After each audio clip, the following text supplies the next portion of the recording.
নমস্কার বন্ধুরা, welcome to my video. কেমন আছেন সবাই? আজকে আমি ইলিশ মাছ ভাজা রেসিপি করছি। এইভাবে ইলিশ মাছ ভাজলে এর স্বাদ অনেক বেশি হয়।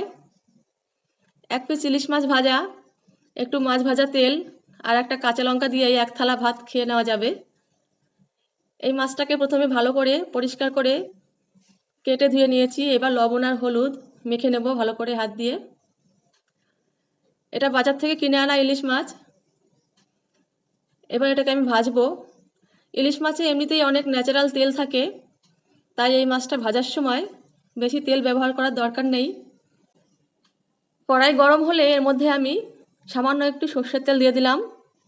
এবার কড়াইটাকে ধরে একটু ঘুরিয়ে নেব, তেলটা কড়াইতে ভালো করে লাগিয়ে নেব।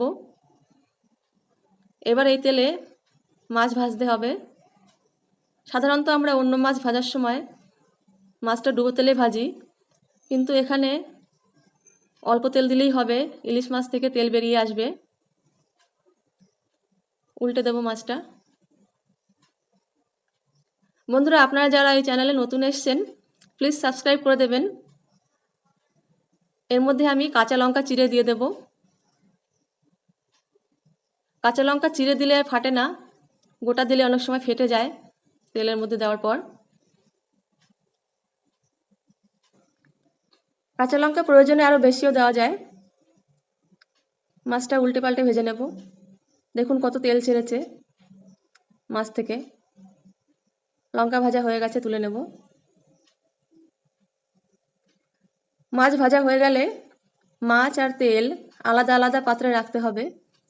একসাথে রাখলে মাছের স্বাদ কমে যায়। আমি মাছটা তুলে নিয়েছি। এবার এই তেলটা একটা বাটির মধ্যে ঢেলে দেব, ওটা খাওয়ার সময় ব্যবহার করা হবে।